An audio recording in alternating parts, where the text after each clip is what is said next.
नमस्कार दोस्तों, स्वागत है आपका आज के मुख्य समाचार में, जिसमें सबसे पहली और बड़ी खबर में आपको बताएंगे कि देश की एकता के लिए खतरा। पहलगाम आतंकी हमले पर बोले खड़गे, सरकार से अमरनाथ तीर्थयात्रियों के लिए कर दी बड़ी मांग। खबर में आगे जिक्र होगा कि पहलगाम हमले पर सोनिया गांधी ने जताया दुख, कहा पूरा देश आतंक के खिलाफ एकजुट। आगे आपको बताएंगे कि आतंकियों को ढेर करे सरकार। तेजस्वी यादव बोले पहलगाम आतंकी हमले पर ना हो राजनीति। आगे खबर में आपको बताएंगे कि अखिलेश यादव ने सेट कर दिया यूपी चुनाव 2027 का एजेंडा, बढ़ेंगी बीजेपी की मुश्किलें। और इसी के साथ आगे जिक्र होगा कि क्या इंटरनेशनल कोर्ट में चलेगा पहलगाम के आतंकियों पर केस, सिब्बल ने कर दिया अमित शाह से बड़ी मांग। दोस्तों, हर एक खबर की गहराई में आपको ले जाएंगे, लेकिन उससे पहले कमेंट में आप हमें अपनी राय जरूर बताइएगा। रुक करते हैं सबसे पहली और बड़ी खबर की तरफ। देश की एकता के लिए खतरा, पहलगाम आतंकी हमले पर बोले खड़गे, सरकार से अमरनाथ तीर्थयात्रियों के लिए कर दी बड़ी मांग। जी हां दोस्तों, आपको बता दें कि जम्मू कश्मीर के पहलगाम में हुए घातक आतंकवादी हमले के बाद कांग्रेस अध्यक्ष और राज्यसभा में विपक्ष के नेता मल्लिकार्जुन खड़गे ने हिंसा की कड़ी निंदा की है। उन्होंने केंद्र सरकार से राष्ट्रीय सुरक्षा उपायों पर चर्चा के लिए तुरंत एक सर्वदलीय बैठक बुलाने का आग्रह भी किया है। खड़गे ने इस बात पर जोर दिया कि ये राजनीतिक आरोप प्रत्यारोप का समय नहीं। साथ ही खड़गे ने आतंकवादियों से निपटने के लिए सामूहिक कार्रवाई और सहयोग का आह्वान किया। बेंगलुरु में केपीसीसी कार्यालय में एक प्रेस कॉन्फ्रेंस को संबोधित करते हुए खड़गे ने जम्मू कश्मीर के पहलगाम में हाल ही में हुए आतंकी हमले की निंदा की, जिसमें कर्नाटक के पर्यटकों सहित कई नागरिकों की जान चली गई। खड़गे ने कहा कि ये एक बेहद दुखद और निंदनीय कृत्य है। इसमें कोई निर्दोष लोगों की जान गई है और ये हमला हमारे देश की एकता के लिए खतरा है। केंद्र सरकार को सभी राजनीतिक दलों को विश्वास में लेना चाहिए। आतंकवाद को खत्म करने के लिए सुझाव एकत्र करने और एक संयुक्त रणनीति बनाने के लिए एक राष्ट्रीय सर्वदलीय बैठक आयोजन की जानी चाहिए। रुक करते हैं अगली ब्रेकिंग न्यूज की तरफ। पहलगाम हमले पर सोनिया गांधी ने जताया दुख, कहा पूरा देश आतंक के खिलाफ एकजुट। जी हां दोस्तों, कांग्रेस संसदीय दल के अध्यक्ष सोनिया गांधी ने जम्मू कश्मीर के पहलगाम में पर्यटकों पर हुए आतंकी हमले पर दुख जताया। उन्होंने कहा कि जम्मू कश्मीर के पहलगाम क्षेत्र में निर्दोष पर्यटकों पर हुए नृशंस आतंकी हमले के बारे में जानकर मैं बहुत दुखी और स्तब्ध हूं। सोनिया गांधी ने बयान जारी कर कहा कि जम्मू कश्मीर के पहलगाम क्षेत्र में निर्दोष पर्यटकों पर हुए नृशंस आतंकवादी हमले के बारे में जानकर मैं बहुत दुखी और स्तब्ध हूं। हिंसा का सहारा लेना कायरतापूर्ण कार्य है और इसकी कड़ी निंदा की जानी चाहिए। मैं उन परिवारों का दर्द समझती हूं जिन्होंने अपने प्रियजनों को खो दिया है और उनके प्रति अपनी गहरी संवेदना व्यक्त करती हूं। साथ ही मैं घायलों के शीघ्र स्वस्थ होने की भी प्रार्थना करती हूं। रुक करते हैं अगली ब्रेकिंग न्यूज़ की तरफ। आतंकियों को ढेर करे सरकार, तेजस्वी यादव बोले पहलगाम आतंकी हमले पर ना हो राजनीति। जी हां दोस्तों, आपको बता दें कि जम्मू कश्मीर के पहलगाम में हुई आतंकी घटना की नेता प्रतिपक्ष तेजस्वी यादव ने कड़ी निंदा की है। उन्होंने मृतकों के परिवारों के प्रति संवेदना व्यक्त की और तेजस्वी यादव ने सरकार से इस मामले की जांच कर दोषियों को सख्त सजा देने की मांग की है। तेजस्वी यादव ने कहा कि इस दुखद घटना पर राजनीति नहीं होनी चाहिए। उन्होंने मृतकों के परिवारों को न्याय दिलाने के लिए बात कही। पहलगाम एक हाई सिक्योरिटी जोन है और वहां 20 मिनट तक आतंकी मौजूद रहे, ये जांच का विषय है। उन्होंने सरकार से तेजी से जांच करने और दोषियों को कड़ी सजा देने का आग्रह किया। तेजस्वी यादव ने कहा कि पहलगाम में जो आतंकी हमला हुआ है ये बहुत ही दर्दनाक हादसा है। ऐसा हम लोग सोच भी नहीं सकते थे जिस हिसाब से टूरिस्ट पर हमला किया गया है। बिहार से जो खबरें आई हैं, मनीष रंजन जो हैदराबाद में पोस्टेड थे उनको भी आतंकवादियों ने मारा है। रुक करते हैं अगली ब्रेकिंग न्यूज़ की तरफ। अखिलेश यादव ने सेट कर दिया यूपी चुनाव 2027 का एजेंडा, बढ़ेगी बीजेपी की मुश्किलें। जी हां दोस्तों, समाजवादी पार्टी के राष्ट्रीय अध्यक्ष और पूर्व मुख्यमंत्री अखिलेश यादव ने कहा कि उत्तर प्रदेश में 2027 का विधानसभा चुनाव सिर्फ सत्ता परिवर्तन नहीं बल्कि लोकतंत्र को बचाने की एक अहम लड़ाई होगी। उन्होंने कहा कि भाजपा सत्ता के नशे में चूर है और उसका असली एजेंडा समाज में नफरत फैलाकर चुनाव जीतना है। अखिलेश यादव सोमवार को लखनऊ स्थित समाजवादी पार्टी मुख्यालय के डॉक्टर राम मनोहर लोहिया सभागार में समाजवादी युवजन सभा की बैठक को संबोधित कर रहे थे। उन्होंने पार्टी के युवा कार्यकर्ताओं और नेताओं से आह्वान किया कि वो बूथ स्तर तक मेहनत करें और लोगों को जोड़ें ताकि भाजपा को सत्ता से बाहर किया जा सके। बैठक में सपा के वरिष्ठ नेता किरणमय नंदा, राजेंद्र चौधरी, संजय लाठर, युवाजन सभा के राष्ट्रीय अध्यक्ष मोहम्मद फहद और प्रदेश अध्यक्ष अरविंद गिरी भी मौजूद थे। अखिलेश यादव ने भाजपा सरकार पर जमकर निशाना साधते हुए कहा कि राज्य में शिक्षा का निजीकरण हो रहा है, जिससे गरीब छात्रों के लिए पढ़ाई करना मुश्किल हो गया है। फीसें बढ़ गई हैं और योग्य युवाओं को नौकरी नहीं मिल रही है।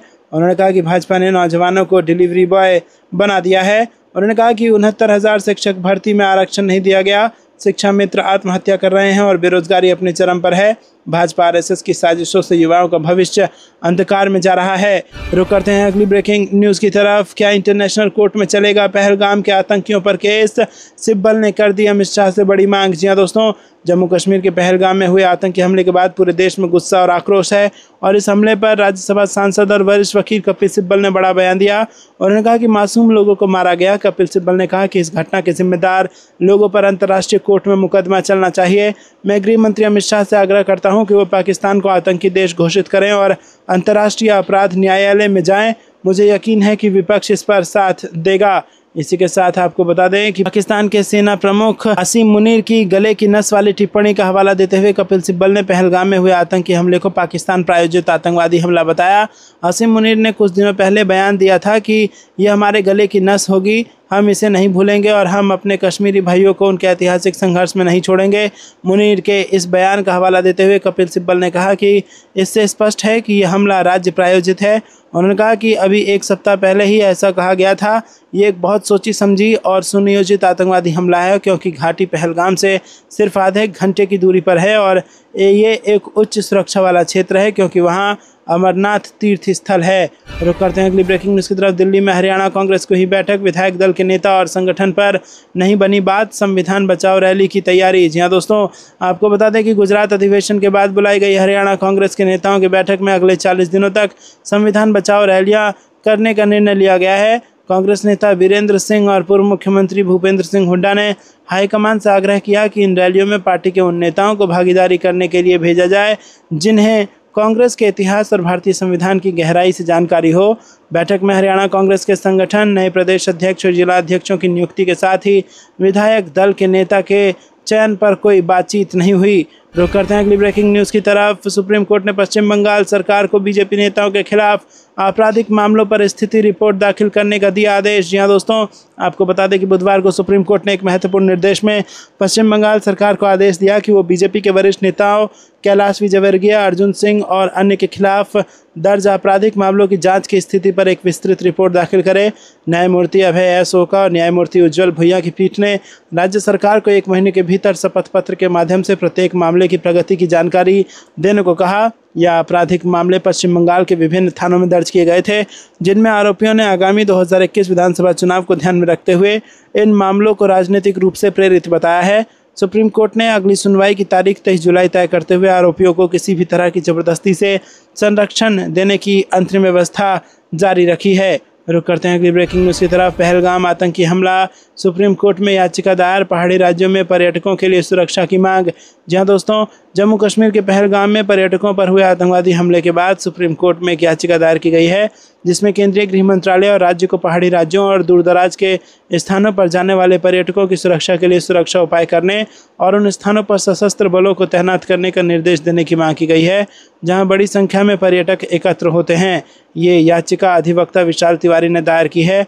मंगलवार को दोपहर करीब 2:30 बजे आतंकवादियों ने दक्षिण कश्मीर के पहलगाम से करीब 6 किलोमीटर दूर बेसरन नाम के घास के मैदान पर पर्यटकों पर हमला किया जिसमें दर्जनों लोग मारे गए जिनमें ज़्यादातर पर्यटक थे और कई अन्य घायल हो गए। ये भयावह हमले के कारण पूरे देश गुस्से और दुख से उबल रहा है। रुक करते हैं अगली ब्रेकिंग न्यूज़ की तरफ। बीपीएससी की मुख्य परीक्षा पर रोक लगाने से सुप्रीम कोर्ट का इनकार। जी हां दोस्तों, आपको बता दें कि सुप्रीम कोर्ट ने बुधवार को बिहार लोक सेवा आयोग की मुख्य परीक्षा पर रोक लगाने की मांग को अस्वीकार कर दिया है। याचिकाकर्ताओं ने 25 अप्रैल को होने वाली मुख्य परीक्षा को पेपर लीक होने के कारण रद्द करने की मांग की थी।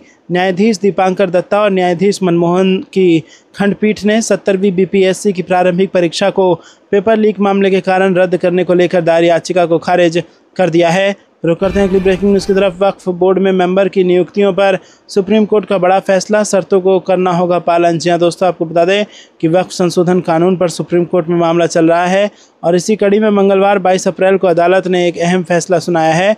इस फैसले की कड़ी राज्य वक्फ बोर्ड में सदस्यों की नियुक्ति से जुड़ा हुआ है। दरअसल वक्फ संशोधन कानून का मुल्क भर में मुस्लिम समुदाय विरोध कर रहा है और इस कानून के खिलाफ सुप्रीम कोर्ट में मामला चल रहा है। इस बीच सुप्रीम कोर्ट ने मणिपुर हाई कोर्ट के एक फैसले को खारिज करते हुए एक नया फैसला दिया है जिसके मुताबिक अगर कोई वकील राज्य बार काउंसिल में किसी पद पर नहीं होगा तो वो राज्य वक्फ बोर्ड का सदस्य नहीं बन सकता है। इस मामले पर जस्टिस राजेश बिंदल की पीठ सुनवाई की है और इस फैसले के मुताबिक अगर कोई सदस्य राज्य बार काउंसिल में जब तक रहेगा तभी तक राज्य वक्फ बोर्ड के किसी भी पद पर रह सकता है। रुक करते हैं अगली ब्रेकिंग न्यूज़ की तरफ, जिसमें आपको बता दें कि बिहार में बीजेपी का नीतीश बनाम नीतीश का प्लान। मन की बात कहकर दिलीप जायसवाल ने बढ़ा दी चिराग और मांझी की टेंशन। जी हाँ दोस्तों, आपको बता दें कि बिहार एनडीए में मुख्यमंत्री पद को लेकर खींचतान मची है। एक तरफ नीतीश कुमार हैं तो दूसरी तरफ कई नेता इस पद के लिए दावेदारी पेश कर रहे हैं। बीजेपी प्रदेश अध्यक्ष ने नीतीश मिश्रा को सीएम बनाने की बात कही है, तो वहीं सम्राट चौधरी को भी सीएम उम्मीदवार बताया जा रहा है। चिराग पासवान भी बिहार की राजनीति में सक्रिय हैं। जीतन राम मांझी भी खुद को सीएम पद का दावेदार मान रहे हैं। ऐसे में एनडीए में सीएम पद को लेकर मुकाबला दिलचस्प हो गया है। आपको क्या कुछ लगता है दोस्तों, कमेंट में जरूर बताइएगा। और इसी के साथ हमें कमेंट में बताइए कि बिहार में किसकी सरकार बन रही है। दोस्तों रुक करते हैं अगली ब्रेकिंग न्यूज़ की तरफ। सीजेआई पर विवादित बयान देकर फंसे निशिकांत दुबे की बढ़ी मुश्किलें, एक्शन में आया सुप्रीम कोर्ट। जी हां दोस्तों, सुप्रीम कोर्ट और सीजेआई संजीव खन्ना पर विवादित बयान देकर फंसे बीजेपी सांसद निशिकांत दुबे की मुश्किलें बढ़ गई हैं। सुप्रीम कोर्ट ने मामले पर एक्शन लेते हुए इसे अगले हफ्ते के लिए लिस्ट कर दिया है। दुबे के खिलाफ वकीलों ने अवमानना का केस चलाने के लिए अटॉर्नी जनरल से सहमति मांगी हुई है। वकील ने मंगलवार को सुप्रीम कोर्ट में निशिकांत दुबे के बयानों का जिक्र करते हुए कहा कि इस मामले में सरकार कुछ नहीं कर रही है, जबकि अटॉर्नी जनरल और सॉलिसिटर जनरल को लेटर भी लिखे गए हैं और इस पर जस्टिस BR गवई और जस्टिस AG मसीह की बेंच ने मामले को अगले हफ्ते के लिए लिस्ट कर दिया है। लाइव लॉ के अनुसार वकील ने सुप्रीम कोर्ट में कहा कि ऐसा कभी नहीं हुआ। संसद ने कहा कि भारत में गृह युद्ध के लिए सीजेआई खन्ना जिम्मेदार हैं। उसके बाद सोशल मीडिया, इस पर जस्टिस गवई ने कहा कि आप जो फाइल करना चाहते हैं फाइल करें। वकील ने फिर कहा कि मैंने फाइल कर दिया है, मैं डायरी नंबर दे सकता हूं। फिर वकील ने कहा कि भाषण वायरल होने के बाद सोशल मीडिया पर सुप्रीम कोर्ट के लिए कई विवादित बयानों का इस्तेमाल किया जा रहा है। दोस्तों आपको बता दें कि इससे पहले सोमवार को सुप्रीम कोर्ट ने सीजेआई के खिलाफ निशिकांत दुबे के बयान से अवगत कराए जाने के बाद शीर्ष अदालत की मर्यादा और प्रतिष्ठा बनाए रखने की अपील की थी। Justice Suryakant, justice N Venkateshwar Singh की पीठ ने यह टिप्पणी उस समय की जब याचिकाकर्ता एवं अधिवक्ता विशाल तिवारी ने वक्फ कानून में संशोधन के बाद पश्चिम बंगाल के मुर्शिदाबाद जिले में हिंसा के दौरान नफरत भरे भाषणों को लेकर दायर अपनी जनहित याचिका वापस लेने की अनुमति मांगी। रुक करते हैं अगली ब्रेकिंग न्यूज़ की तरफ। बताइए मनी लॉन्ड्रिंग का केस कहां है। नेशनल हेराल्ड मामले को लेकर गरजे चिदम्बरम, मांगा सबूत। जी हाँ दोस्तों, आपको बता दें कि कांग्रेस के वरिष्ठ नेता पी चिदम्बरम ने सोमवार को आरोप लगाया कि पार्टी के शीर्ष नेता सोनिया गांधी और राहुल गांधी की ईमानदारी और प्रतिष्ठा की धूमिल करने के मकसद से नेशनल हेराल्ड मामले में आरोप पत्र दाखिल किया गया। पूर्व वित्त मंत्री ने यह भी कहा कि सोनिया और राहुल गांधी पर इस राजनीतिक हमले का कांग्रेस पुरजोर विरोध करेगी और इसे नाकाम करेगी। चिदम्बरम ने संवाददाताओं से बातचीत में नेशनल हेराल्ड मामले का ब्यौरा दिया और सवाल किया कि अपराध कहाँ है अपराध की कमाई, भ्रष्टाचार का पैसा कहाँ है और कहाँ है धन शोधन का अपराध। उन्होंने कहा कि मैं समझता हूं कि PMLA अदालत ने अभी तक EDA की शिकायत का संज्ञान नहीं लिया है। रुक करते हैं अगली ब्रेकिंग न्यूज़ की तरफ। वक्फ कानून के खिलाफ मुस्लिम संगठनों की देशव्यापी विरोध प्रदर्शन की प्लानिंग, 24 को दिल्ली में बड़ा सम्मेलन। जी हाँ दोस्तों, वक्फ संशोधन अधिनियम के खिलाफ मुस्लिम संगठन देशव्यापी विरोध प्रदर्शन की प्लानिंग कर रहे हैं। इसको लेकर 15 मई में कई बैठकें और सभाएं करेंगे।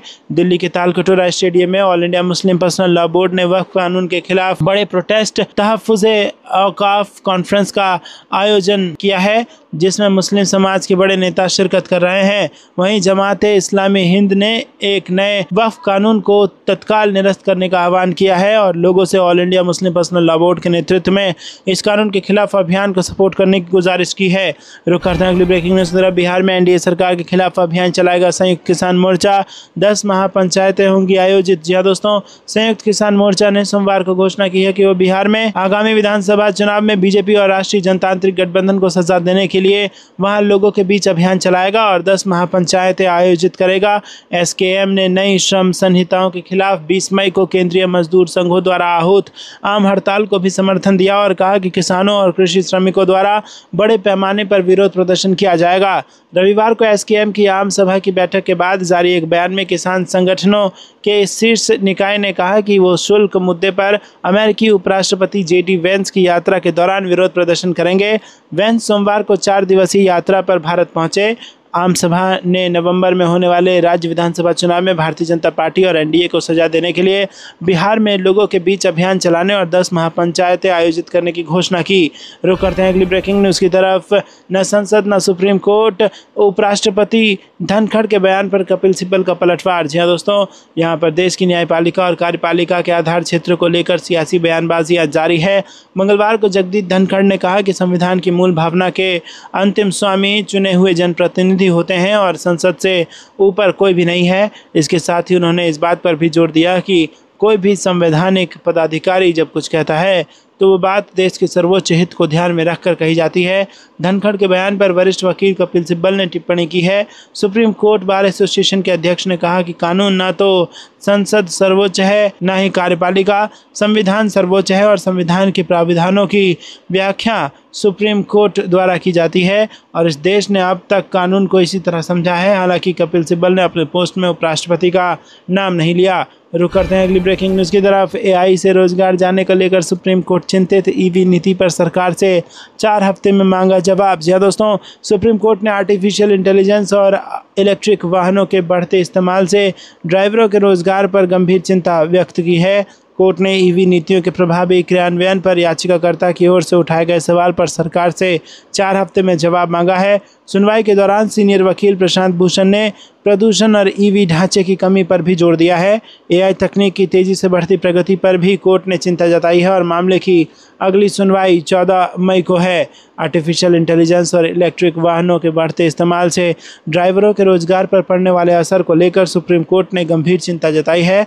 सोमवार को इस मुद्दे पर सुनवाई के दौरान जस्टिस सूर्यकांत ने कहा कि मेरी चिंता यह है कि एआई ड्राइवरों के रोजगार को खत्म न कर दे और भारत में ड्राइवरी एक बड़ा रोजगार का स्रोत है। ये टिप्पणी centre for public interest litigation की याचिका पर सुनवाई के दौरान आई, जिसमें सरकार की ईवी नीतियों के प्रभावी क्रियान्वयन पर सवाल उठाए गए हैं। अदालत ने ईवी के उपयोग को बढ़ावा देने के लिए समय समय पर केंद्र सरकार द्वारा किए गए नीतिगत निर्णयों पर जानकारी पेश करने के लिए 4 सप्ताह का समय दिया है। मामले की अगली सुनवाई अब 14 मई को होगी। रुक करते हैं अगली ब्रेकिंग न्यूज़ की तरफ। बीजेपी नेताओं की टिप्पणी पर सुप्रीम कोर्ट सख्त, कहा संविधान की सीमाएं तय। जी हाँ दोस्तों, सुप्रीम कोर्ट ने न्यायपालिका पर हालिया हमलों और जुडिशियल ओवररीच के आरोपों पर प्रतिक्रिया दी। ये टिप्पणी उस वक्त आई जब अदालत ने एक याचिका पर सुनवाई की जिसमें पश्चिम बंगाल में हालिया हिंसा के मामले में केंद्र से हस्तक्षेप की मांग की गई थी। इस दौरान जस्टिस BR गवई, जो अगले महीने भारत के मुख्य न्यायाधीश बनने जा रहे हैं, उन्होंने कहा कि कोर्ट पहले से ही कार्यपालिका के क्षेत्र में दखल देने के आरोप का सामना कर रहा है। जस्टिस गवई की टिप्पणी ये दर्शाती है कि सुप्रीम कोर्ट रूलिंग पार्टी के कुछ नेताओं की टिप्पणियों पर गंभीरता से नज़र बनाए हुए है। गौरतलब है कि हाल ही में अदालत ने एक ऐतिहासिक फैसले में राष्ट्रपति और राज्यपालों को विधायिका द्वारा दूसरी बार पारित किए गए विधेयकों को मंजूरी देने की समय सीमा तय की थी, जिसके बाद न्यायपालिका पर टिप्पणी की गई। वकील विष्णु शंकर जैन ने पश्चिम बंगाल में वक्फ संशोधन अधिनियम के खिलाफ हुए विरोध प्रदर्शन के दौरान हुई हिंसा को लेकर एक लंबित याचिका का जिक्र किया। उन्होंने कहा कि शांति बनाए रखने के लिए अर्धसैनिक बलों की तैनाती जरूरी है और साथ ही उन्होंने एक नई याचिका में केंद्र सरकार को निर्देश देने की मांग की है कि बंगाल के मुर्शिदाबाद जैसे क्षेत्रों में हिंसा की जांच के लिए 3 सेवानिवृत्त न्यायाधीशों की एक समिति बनाई जाए और हिंसा के बाद हिंदुओं के विस्थापन पर रिपोर्ट मांगी जाए। रुक करते हैं अगली ब्रेकिंग न्यूज़ की तरफ। सुप्रीम कोर्ट के फैसले के बाद 26,000 बेरोजगार शिक्षकों से बोली ममता बनर्जी, वेतन की व्यवस्था हम करेंगे, आप स्कूल आएँ। जी हाँ दोस्तों, पश्चिम बंगाल में शिक्षक भर्ती विवाद मामला तूल पकड़ता जा रहा है। सुप्रीम कोर्ट ने फैसला सुनाया और 26,000 शिक्षकों और अन्य कर्मचारियों की नियुक्तियां रद्द हो गई, यानी ये सभी बेरोजगार हो गए और अब सभी शिक्षक प्रदर्शन कर रहे हैं। इस बीच बंगाल की मुख्यमंत्री ममता बनर्जी ने शिक्षकों को वेतन का आश्वासन दिया है। कोलकाता स्थित सॉल्ट लेक में पश्चिम बंगाल स्कूल सेवा आयोग मुख्यालय के बाहर शिक्षकों का प्रदर्शन जारी है और इसी बीच ममता बनर्जी ने शिक्षकों से कहा कि आपको चिंता करने की जरूरत नहीं है, कौन दागी और कौन नहीं। उन्होंने कहा कि दागी और बेदाग शिक्षकों की पहचान करने वाली सूची सरकार और अदालतों के पास है।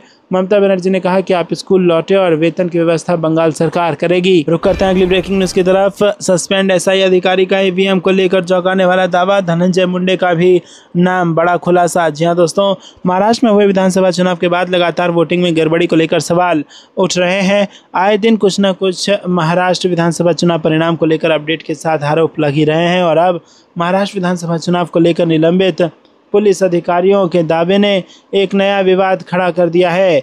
जी हाँ दोस्तों, आपको ये कुछ लगता है कमेंट में जरूर बताइएगा। वीडियो को लाइक नहीं किया तो लाइक भी जरूर कीजिएगा। रुक करते हैं अगली ब्रेकिंग न्यूज की तरफ। मोदी जी का शुक्रिया, आपने एक सोई हुई कौम को जगा दिया। मुस्लिम संगठन की बैठक में मोहम्मद अदीब ने दिया ये बड़ा बयान। जी हाँ दोस्तों, वक्फ संशोधन कानून के खिलाफ मुस्लिम संगठन ने दिल्ली के तालकटोरा स्टेडियम में बैठक की और इस दौरान पूर्व सांसद और मुस्लिम नेता मोहम्मद अदीब ने केंद्र सरकार पर जमकर निशाना साधा। उन्होंने कहा कि मोदी जी का शुक्रिया, आपने एक सोई हुई कौम को जगा दिया है। हम पिछले 10-11 सालों से इधर उधर भाग रहे थे, लेकिन all India Muslim personal law board ने सबको एक मंच पर इकट्ठा कर दिया है। पूर्व सांसद मोहम्मद अदीब ने कहा कि देश की सर्वोच्च न्यायालय को अगर अपनी अजमत कायम रखनी है तो जिन हिंदुओं पर सुप्रीम कोर्ट ने एतराज जताया है उन पर पूरी तरह से स्टे लगे, लेकिन हमारा मामला पूरे वक्फ बिल को लेकर है। अदीब ने पीएम मोदी पर हमला बोलते हुए कहा कि प्रधानमंत्री कह रहे हैं कि गरीबों का भला कर रहे हैं, वक्फ की ज़मीन छीनकर किसी का भला कैसे हो सकता है। आपको क्या कुछ लगता है दोस्तों, कमेंट में बताइएगा। वीडियो को लाइक भी जरूर कीजिएगा। रुक करते हैं अगली ब्रेकिंग न्यूज़ की तरफ। में चुनाव से पहले गिरा सीएम नीतीश कुमार का ग्राफ, सी वोटर के सर्वे में लोगों ने चौंकाया। जी हाँ दोस्तों, आपको बता दें कि बिहार में चुनावी बिगुल बजने वाला है।